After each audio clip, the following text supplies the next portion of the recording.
All right, guys, welcome back to the Pocket Mads channel. It's Matt here. Today, we have a bunch of preemptive deck lists using some of the new cards that were announced in the trailer for B2, the next set to come out to Pokemon Pocket, Fantasical Parade. A lot of really awesome cards. We're showcasing things like Gardevoir EX, like Ogerpon EX, that's Mega Gardevoir, that is, and Mega Mawile. So there's a lot of really interesting stuff here in today's video. I got a bunch of early decks that I put together using these new cards. We're going to discuss strategies. We do this every time an announcement comes out. It's always fun to speculate and build some early deck lists to kind of get the gears moving, right? Get the ideas flowing for how we might be able to build some of the decks using all of these new Pokemon that are coming. So again, the set is actually releasing tomorrow at 8 p.m. Eastern time. We will be live on YouTube and on Twitch for the release. You're definitely going to want to go and check that out. We might be getting, a data mined, set list or something tonight or into tomorrow.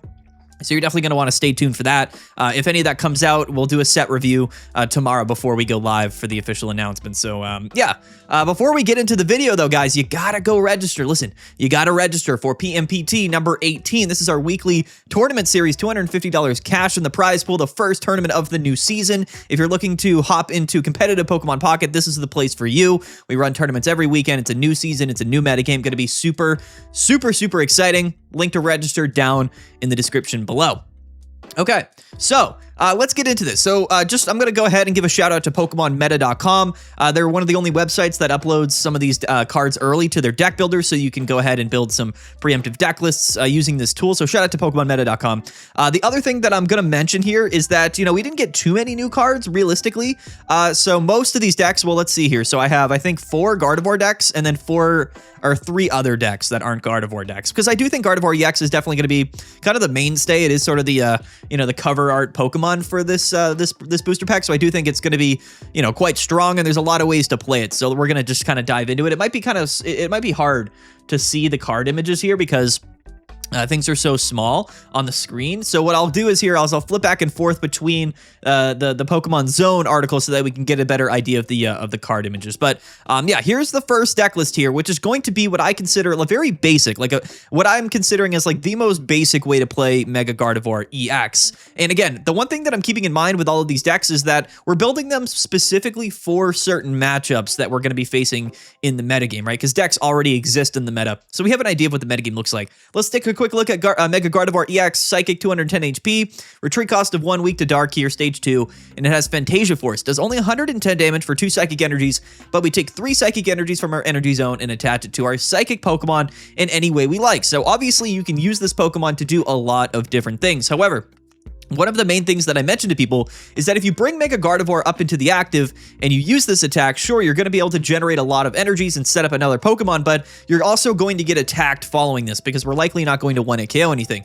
So it's not, in my mind, a very viable strategy to come into Gardevoir, attack, and then retreat into something else because you'll just get Cyrused up on the following turn. The only time you would really ever do that is to set up a big attacker to maybe finish the game. That's the only thing I can think of. So most of the time, Mega Gardevoir will be accelerating these energies to itself so that you can utilize the new Diantha supporter card, which allows you to heal 90 damage for Mega Gardevoir, but you have to discard 2 of those psychic energies, so you can see sort of how it loops and kind of sets itself up. This deck list is basically, very simply, just playing Mega Gardevoir and the new Meloetta cards. So let me go ahead and just show you Meloetta real quick. We talked about these a few days ago, but for the people that maybe don't know, this is Meloetta, which is a really, really broken card if it decides to load here. Let me reload the page. Oh, there we go. So Meloetta has a really broken ability, Strange Singing, at the beginning of your turn. You basically put a random Psychic Pokemon from your deck into your hand. So it's kind of like Suicune, but at the beginning of your turn instead of the end of your turn. So it doesn't work on your first turn. Keep that in mind. But it is grabbing specifically Pokemon, which is going to be really, really nice. So I do think Meloetta is a broken card, and I think inevitably if you're playing Meloetta and you play a couple Pokeballs and whatnot, you're basically guaranteed to find those evolution Pokemon. This deck list is playing 2 Ralts, 2 Mega Gardevoir, 1 Kirlia, and then 1 of the non-EX Gardevoirs. You're going to see this in quite a few deck lists because people will always mention, what about the Oricorio matchup? What about Oricorio? This Gardevoir is going to be really nice into Oricorio because it can live a hit, and then you can just heal up with Lily and Diantha, which we are playing double copies of both. So the entire strategy for this deck list is to get Mega Gardevoir in the active spot, and then to just heal for a ton of damage every turn and just chip away for 110, 110, 110, and hopefully your opponent can't really deal with that. I think that this type of strategy is going to be quite consistent. We're also playing double rare candies with 1 middle evolution. We're seeing that more and more now in things like Suicune and Greninja. We have, of course, 1 May, 1 Cyrus. I do think it's going to be important to play Cyrus because that is still the primary win condition card in the game. And then Double Research, which, you could play, Copycat in here, but I think May is going to be a little bit better just to kind of find those Gardevoirs and get the Pokemon you want. But yeah, keep in mind, I do think that this strategy for Gardevoir is probably going to be the most basic, but also the most effective strategy, especially into Suicune and Greninja. That's what this deck list is kind of specifically built for, is the Suicune and Greninja matchup. Because if you just have a Gardevoir in the active and no other Pokemon on your bench, then Suicune's never dealing that much damage to you, and we're healing for 90 or 60 every turn, so it's just not going to be able to survive long enough, even if we're not one-hit KOing anything. So that's sort of the whole idea with this deck list. Again, I don't know how good Gardevoir is going to be. Like, I do think there's a lot of counterplay to it already available in the metagame. We have Charizard EX to just one-shot it. I think Hydreigon will two-shot it very consistently while living an attack from Gardevoir, and I think Hydreigon's very, very common in the metagame.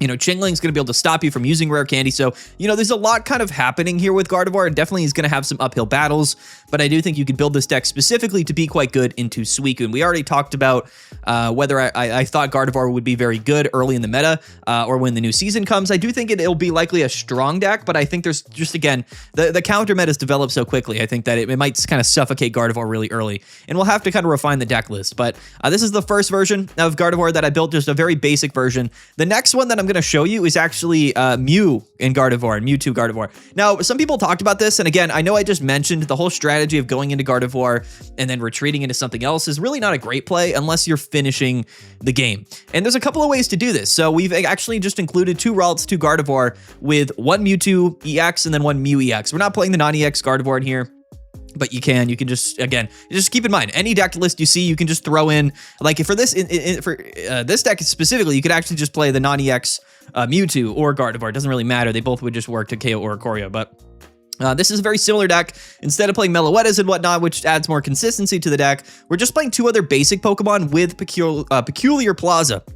And if you don't know what this card is, it's a stadium card. So yes, stadiums are coming to Pokemon Pocket, and it basically gives all of your psychic Pokemon free retreat, unless they have more than a retreat cost of 2, which basically none of them do, I don't think. I don't know. Maybe some do, but they all have a retreat cost of 2 or less. So this is basically free retreat for psychic Pokemon, and it sticks around for multiple turns. If you don't know how stadiums work, just Google it. It's the same as the official Pokemon trading card game. But you might notice that in the last deck, we didn't have Peculiar Plaza, and that's just because I don't think you ever need it. If you just lead with Ralts in that other deck, you can just attach and retreat into Meloetta. You're never attaching energies to anything other than Ralts, so I don't think you really need Peculiar Plaza in that deck. This deck is differently because we're playing Mewtwo EX and Mew EX, and if we lead off with either of those Pokemon, we likely are going to want to retreat eventually.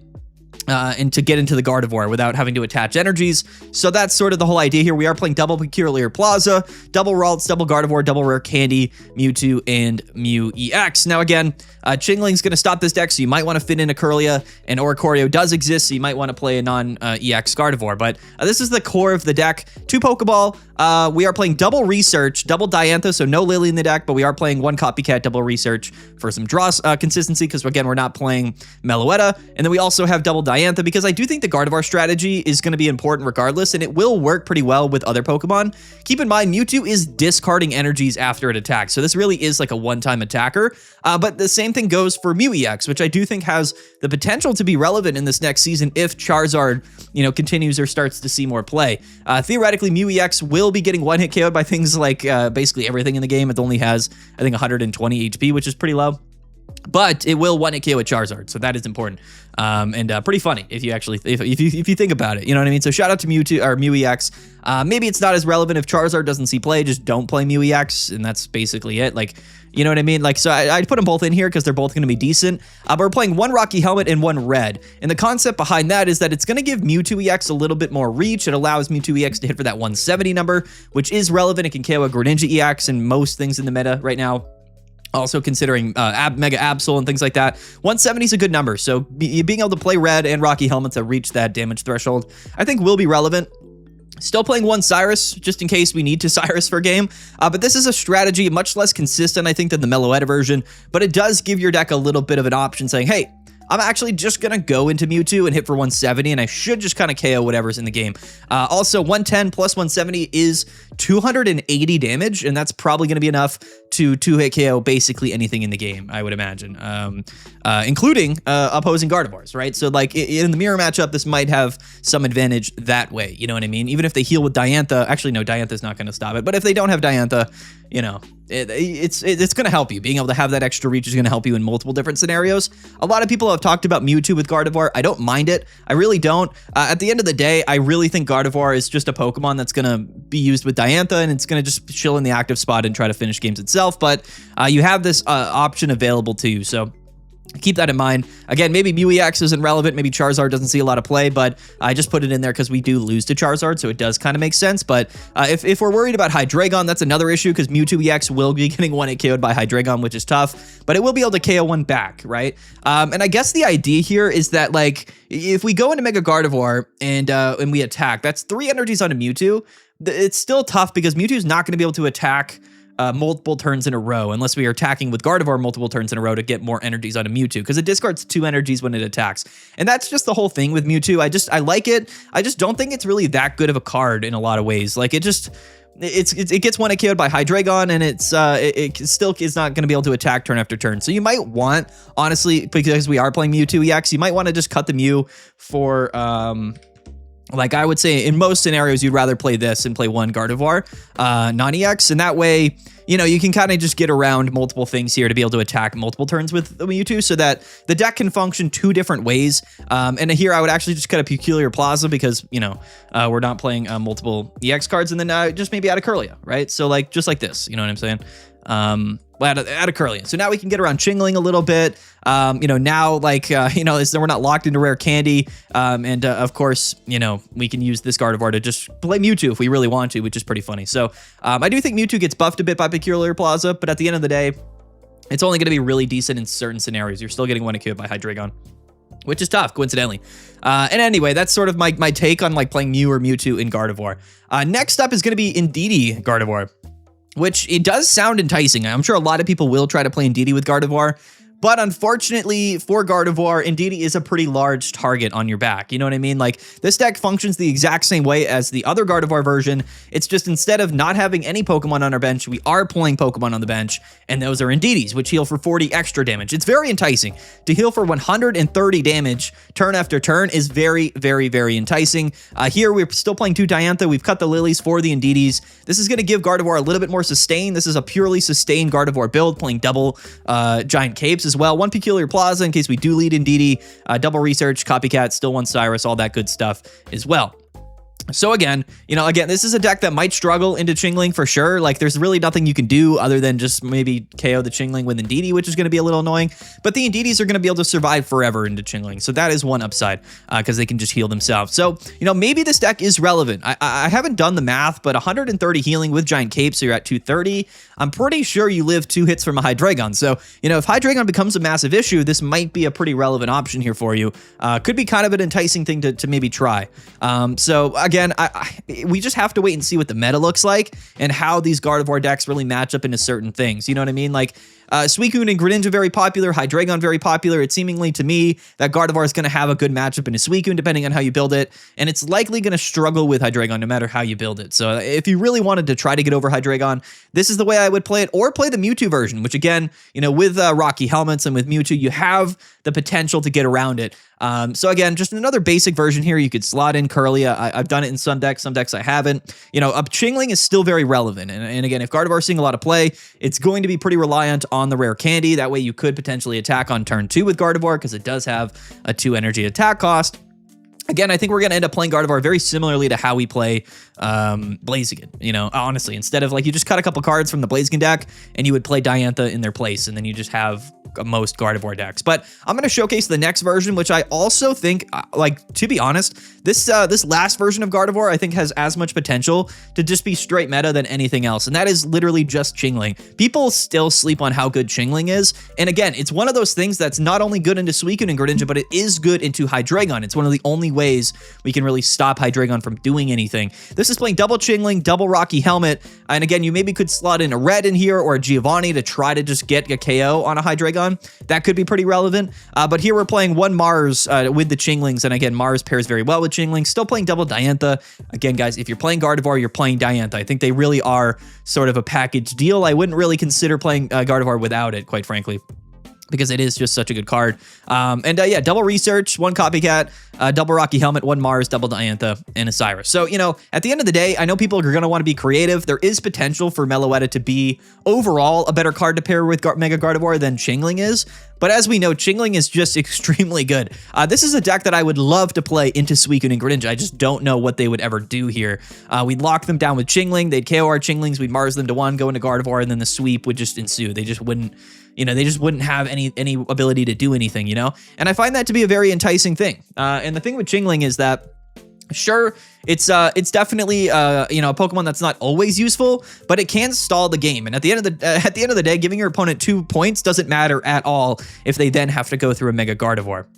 The other thing to consider as well is that, you know, sometimes if your opponent doesn't have Cyrus, you are going to be able to retreat Gardevoir into a second Gardevoir, which might be a pretty spicy play, especially when you run out of heals.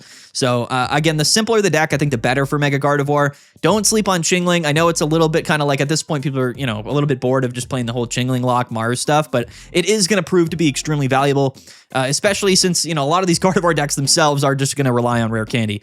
The other sort of elephant in the room with Gardevoir that I'm almost expecting is a new Ralts for sure, and a new Kirlia, obviously, but very good and improved versions of Ralts in Curly. We might get a 50 HP Ralts. That could greatly change around how we build all of these decks. If we get a 50 HP Ralts, just sort of cut something from the deck like a Pokeball and play a Alicia. You know what I mean? Just to more accurately find multiple Pokemon, especially if you're playing Chingling. Meloetta does not have 50 HP. It's got like 70. So I think Chingling is really the only thing you would pair with Gardevoir, other than maybe Jirachi, that has 50 or less HP if we do get a 50 HP Ralts. So again, that would even further increase the viability of playing Chingling along with Gardevoir if we were to get that 50 HP Ralts. Also, keep in mind, Kirlia could have an ability that's quite strong, right? So maybe it just sort of turns out that, you know, maybe we would rather play the Kirlias instead of rare candy, right? A lot of these decks have 1 Kirlia, 2 rare candy. Maybe Kirlia comes out and it's got a broken ability or whatever, and we just sort of decide, hey, let's just play double Kirlia, 1 rare candy, you know, and not necessarily have to worry about Chingling as much. So that definitely is a factor here, multiple factors that, you know, we've yet to see. But honestly, guys, I think the Gardevoir package has been kind of built out for us, like entirely. We have Meloetta, we have Peculiar Plaza, we have Diantha, and we have Mega Gardevoir. They've already revealed all of these cards, so there might be something new that comes out that changes how we're going to build Gardevoir, but Gardevoir is probably the one thing that I'm most confident that we have an idea of how we're going to play it and build it even right now without the full set list. So again, we might get surprised by something, but I think all of these decks are going to be pretty viable. They all have better matchups into certain things, so depending on how the meta develops, which decks are popular, which decks Gardevoir is, you know, does good into, what decks it struggles into, it's going to determine how we play it. But these are kind of the 4 versions that I have right off the top of my mind that of how I would probably end up playing Gardevoir, because again, I do think that the primary upside to Gardevoir is the Suicune matchup, and it's going to struggle into Hydreigon. And it might, just based off of that entirely, we might just see a new sort of triangulation in the metagame. But there's a lot of other stuff that's really relevant. Altaria is extremely relevant. They play Chingling. You know, Blaziken's still seeing a bit of play. Magnezone or Oricorio sees play. There's the Dark Greninja stuff, which honestly I think Gardevoir might struggle with, because it also plays Chingling. So honestly, hopefully we do get a good Kirlia, because I would hate to have to deal with all of the Chingling stuff if I'm playing Gardevoir, because that will just sort of be another factor that I just don't really appreciate. You know what I mean? But anyway, those are the Gardevoir decks. If you have any other ideas for Gardevoir, let me know down in the comment section below. I think it'll be good. I think it'll be fun to play. Test all these out. Let me know, you know, what you guys think. So the next 3 decks we're going to take a look at are decks that are playing or utilizing other new cards that aren't Gardevoir. So the first thing we're going to take a look at here is actually going to be Mimikyu. And I don't want people to sleep on Mimikyu, because I think this card's broken. We kind of engagement baited people in the last video talking about it, and I got like 200 comments of people saying that I read the card wrong, which, to be honest, yes, but I was just trying to build hype, you know what I mean? I'm just trying to make the memes going or something. But Mimikyu is a really good card regardless. So when you put it into play, whether you bench it or it's in the active spot to start the game, the effect goes into play, the disguise effect, which means the first time it takes damage from an attack, you negate that damage, which is in general an absolutely broken ability here. It allows Mimikyu to come in, hit for 70, and then guarantee another 70. So it's basically a free 140 damage switch in, which is absolutely broken. It's maybe a little bit worse than if it just did 140 damage and didn't have the ability for sure. But I think it's better in the sense that if you do get like Greninja pinged and Cyrused up into the active, they can still hit you with Greninja, but the attack that they attack you with is still going to do 0. So regardless, you're going to get the free attack off, which I think is really relevant. It's especially relevant because of Mega Pokemon, right? How many decks just sort of play Mega, and then hopefully they just can like attack and then live a hit, you know, and then KO and win the game. You know what I mean? So it's going to be really good into the Mega Pokemon dynamic that's popular in the metagame right now. Here's the deck that we're playing. Double Peculiar Plaza, double Giratina EX, and 1 Indeedee. And then that's basically it with double Mimikyu. And the whole concept of this deck here is that double Mimikyu with alongside Peculiar Plaza is going to be actually a really decent Pokemon to just have in the active spot. And I think that's actually very underrated when it comes to Mimikyu because it's immune to damage. And if it does take a hit, we can just, you know, free retreat into another Mimikyu or hopefully just lead Giratina and be basically a wall. And then by the time we're ready to attack with Giratina, which we should be able to, this is going to play very similarly to Altaria and Giratina, but the concept here is that instead of going into Altaria and having 190 HP and hitting for 130, we now just use Mimikyu instead. So it's a little bit simpler, a little bit more consistent, but theoretically you can attack with Mimikyu, go into another Mimikyu, and then all of a sudden, unless your opponent can Cyrus up and get through Giratina, like it's going to be a really difficult deck to deal with, quite frankly. And I find that to be very fun. I think it's going to be really interesting. I think one of the more underrated Pokemon from this set. I don't know how else to really play Mimikyu, quite frankly, other than playing Giratina, because I think that, you know, you can attach to your Mimikyus or your Indeedee if it's going to be a relevant attacker for that matchup, and then you can just Broken Space Bella with Giratina. I do think that the Psychic type energy decks with Giratina are very underrated. It's a really strong leadoff Pokemon. We're now playing double Rocky Helmets in here as long as red, so we have additional reach. It's a really scary Pokemon to deal with. Nothing can really one-hit KO Giratina, and I think it's massively underrated alongside Indeedee, and we have Sabrina and Repel to slow the game down. We have Red Card and Mars for some disruption. We have Guzma and Cyrus. Like this deck has a little bit of everything because we're not playing that many Pokemon. And I really do like it. We're even playing a Guzma. So I really like this deck. It's hard to explain why I think it's good. It's just the concept of like getting an attack off with Giratina, hitting for 130, going into Mimikyu and just being safe. Like we're hitting for 70 and then 70 again. You know what I mean? Like it's just a lot of damage. You're basically guaranteed. What is that? You know, I forget. Rocky Helmet's broken on Mimikyu because you're just going to deal an extra 20 free damage because they have to attack you. They're not going to be able to win the game. This deck could literally just win the game by having 1 Giratina and 1 Mimikyu. So then you're guaranteed that your opponent has to attack Mimikyu twice. So you know what I mean? So the Indeedee might not even be needed, but I do think Indeedee is quite good with Giratina just to kind of fix some of the damage numbers, especially since we damage ourselves when we attack with Giratina. This is how I would play Mimikyu right now. Again, very slept on. Just do not sleep on this deck, guys. I think it's a really broken card. Maybe it ends up being terrible. I don't know. You know, we just don't know. We've never seen anything like this in the game, so I'm just kind of going off my instincts here. Maybe the metagame just isn't really well built for Mimikyu. I get that. But, you know, in the face of like a Hydreigon, like they have to deal damage to themselves to set up and then attack and deal 0 damage. So like into Hydreigon, they're guaranteed to take 60 damage just to KO a Mimikyu, which is hilarious. Plus Rocky Helmet, that's 80 damage. So it really does add up. Rocky Helmet is absolutely broken with Mimikyu, and I think it'll pair nicely with Giratina. It's going to be kind of the new Giratina Darkrai in some ways. And I think that that's really interesting. You know, it'll be fun to have something like this in the metagame, especially, you know, if it ends up being pretty good. So that's just my spiel about Mimikyu. This is how I would play it. Maybe there's other more creative ways to play Mimikyu EX. I don't know, but I'm really excited about it because of how different of a Pokemon this is. So comment down below if you have other Mimikyu ideas. The next thing we're going to talk about here is Mawile, and this is 19 Trainer Mawile.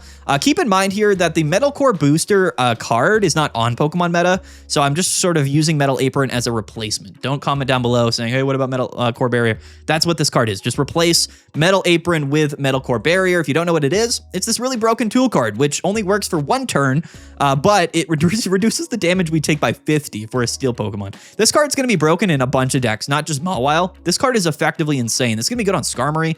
It's just a really good card, I'll be honest with you. Now, I wanted to build a Mawile deck because, again, I think Mawile has potential. It is a bit of a meme deck. You're going to see this and say, oh, we lose to Oricorio. Yes, we lose to Oricorio. Yes, 5% of your games you're going to lose.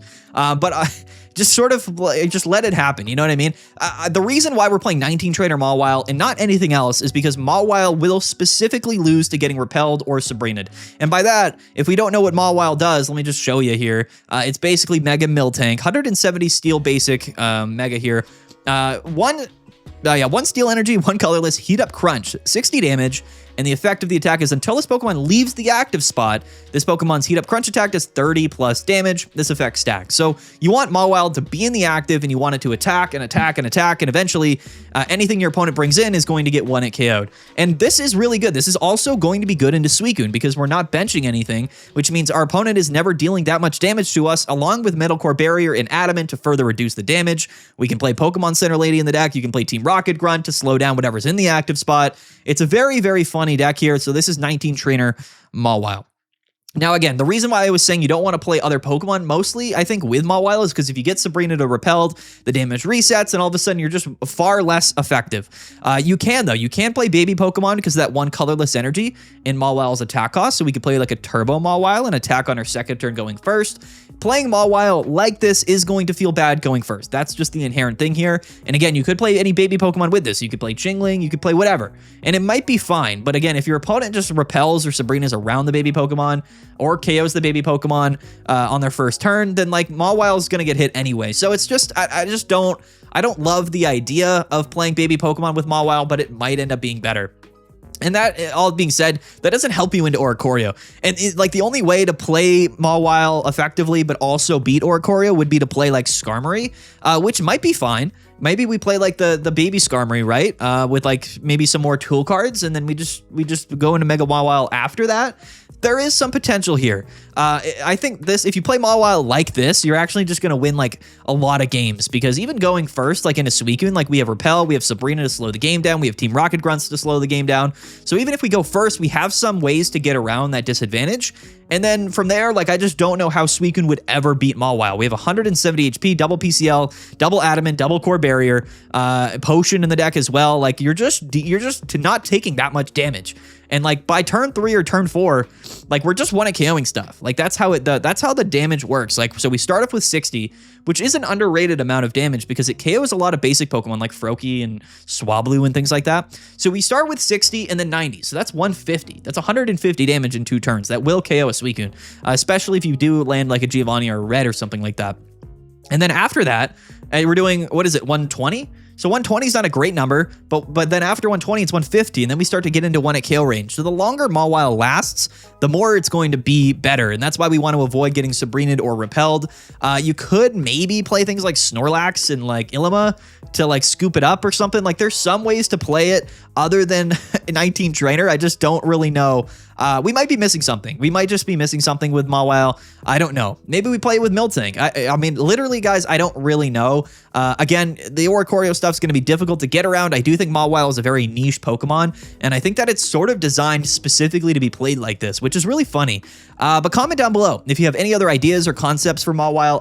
I would love to hear it. But this is just going to be like my initial concept of it is like going second, hopefully, and just playing 19 Trainer Mawile. It's going to be really funny. There are some decks that are not going to be able to deal with this. We're playing double red card in the decks. Like, you got to keep in mind, like, if you do go second playing this deck and you're not playing against Oricorio, like, you probably have a good chance to win. Like, I don't know what your opponent's really going to be able to do unless they're able to set up, like, an extremely strong attacker by turn 3 and set it up on the bench and not get Sabrina to Repelled. You know what I mean? Like, it's a lot more legitimate than you might think. It really is.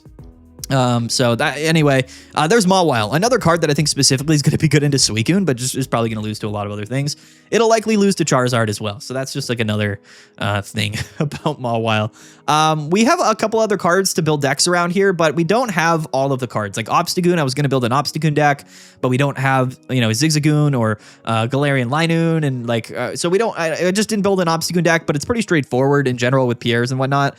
And then the next card here that we built a deck around is Ogerpon. I do want to show you. I just want to show you this Ogerpon deck because I did build something with Ogerpon. This is a card that I think a lot of people have been sort of sleeping on. a little bit. I don't think Ogerpon's a really good card, but there are, and I think we're missing something with Ogerpon, by the way, because this card to me screams like that it's just a support card for like another strategy, and it seems like they've yet to give us that card. So I think we're missing something. I think they're going to be releasing something that just inherently does work with Ogerpon, but the only thing we have actively right now that I think does work well with Ogerpon is Snorlax. And because Snorlax has multiple, well, there's actually two different Snorlaxes. We have Snorlax EX, and then we have the non-EX Snorlax, like the one you would play Berry with. And here's the thing.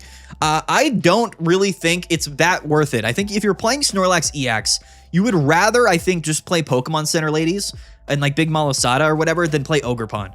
Because the whole strategy with that deck is to play like baby Pokemon, and then you'd also like just rather heal with it, you know? So like I think Ogerpon actually fits better with baby Snorlax and Berry, which is what we've built here. We have double Chingling, double Snorlax, and an Ogerpon, and that's how the deck is. Like basically this Snorlax here with Berry, if you don't know about the strategy, it was relevant for quite some time before, like a while back. But this Snorlax is an attack cost of 4. Maybe I can just pull it up here, because I don't know if people are gonna remember. Snorlax here with Collapse. Which one is it? This one here. So, okay, 140 HP, by the way. So with Cape, we go to 160. A retreat cost of 4. So if this thing's in the active, it's in the active. But 4 colorless energies, 100 damage, and now you're asleep. This card does not seem very good. But now we have multiple cards that we can pair with it. And Berry is the other card here that I think some people are forgetting about. During this turn, attacks used by your Snorlax, Heracross, or Staraptor deal 2 less colorless energy, or cost 2 less colorless energy. So that means that we can deal 100 damage with the Snorlax for 2 energies if we play Berry in the same turn, and we don't fall asleep, because Ogerpon is going to stop Snorlax from falling asleep after it attacks. I don't think there's any other Pokemon in the game that falls asleep after it attacks. I think the Snorlaxes are the only ones that do that. We do have Kamala, but I don't think anybody really wants to play Kamala right now. So Berry Snorlax with Ogerpon is kind of what I'm thinking here. We play grass energies with this deck. And yeah, and then if we don't lead Snorlax, we can go into Chingling, and that gives us a strong leadoff Pokemon for the turn or two that it'll take to get the double energies on a Snorlax, and it's just kind of a single prize archetype. And then maybe we can actually end our turn with Ogerpon, which will be able to deal a fair little bit of damage. So the entire concept here realistically is Snorlax, Berry, and then not to fall asleep. You know what I mean? Now, we're not playing really any healing cards, which is really going to be sort of the difficult part about this deck list. We do have double Pokeball, double Research, double Copycat, just to be a little bit more consistent with the cards. We do need to find those berries. Giant Capes to bring Snorlax up to 160 HP. We have a Mars and a red card, which again pairs well with Chingling, as well as Repel and Sabrina to slow the early game down. Yeah, Mars red card, and then we have Cyrus in the deck as well. So again, I think it's kind of a meme. The reason I built this though is because I think it illustrates the idea of Ogerpon. I think, and again, I think we're missing something. I think something will come out in the set that does kind of the same type of thing, where it attacks and then falls asleep after it attacks, and that's going to be the downside. But if you play Ogerpon, then it won't fall asleep, and that's going to be an inherent upside. So yeah. That's kind of what I'm thinking here. That's the only thing. I tried to build an Ogerpon deck with Snorlax EX, but then I was like, well, I'm playing PCLs in the deck anyway. I don't know if Ogerpon really kind of fits the, the bill here. And it's kind of an awkward Pokemon because, it's Ogerpon. If you don't know what Ogerpon does, I guess I probably should have talked about that. But Ogerpon here is 130 HP basic grass type, non-mega, just a normal EX worth 2 prizes. Its ability reads that each of your Pokemon that has any energy attached to it recover from all special conditions and cannot be affected by special conditions.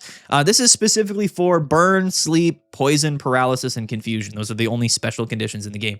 So there might be other things. Are there things that become confused when they attack? That's a good question here. Let me look this up. Before we end the video or wrap this up here, I'm curious. If I go to advanced search here and I do card text and I do confused, is there any Pokemon in the game that confuses itself after it attacks? Most of these are going to put your opponent confused. I don't know. I guess Beware. So you could play Beware and not get confused. That's pretty funny. Anything else here? I don't think anything else confuses itself after it attacks. Maybe. I don't know. Yeah, that's basically it. So yeah, I mean, that's my idea here with Ogerpon, is it's going to be used, I think, in conjunction with Pokemon that affect themselves with status conditions. And right now, the only one I can think of is Snorlax, but we might be getting a new one in the new set. And I think that's maybe what we're missing here.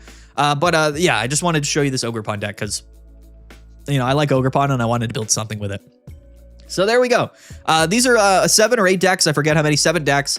buildings that we used, using some of the new cards. And yeah, that's it. Comment down below, let me know what you guys think. I just like sort of, the preemptive deck building. It kind of, gets me hyped up a little bit. It kind of, gets me prepared maybe for what might be coming and some strategies. I think the Gardevoir stuff we mostly know about, but the Mawile stuff and the Ogerpon stuff is going to be a bit more interesting, as well as like all of the Pokemon that they haven't released yet, which is, there's definitely going to be a couple that are pretty decent that they haven't revealed so far. And when the set gets leaked or whatever, or when the set releases, we'll get the full set list and we'll review it, and then we'll build more decks. So yeah, all of these decks subject to change, just to kind of bring some ideas to the table. Comment down below.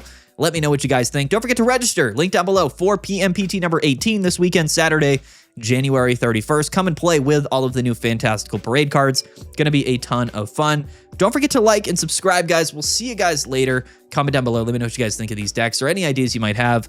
We'll see you guys tomorrow. Peace out. Don't forget to tune into the live stream tomorrow. The set release live stream is going to be super hype, so definitely tune into that. But yeah, that's it. That's all we got, guys. Peace out. Have a good one. We'll see you guys later. And yeah. Bye.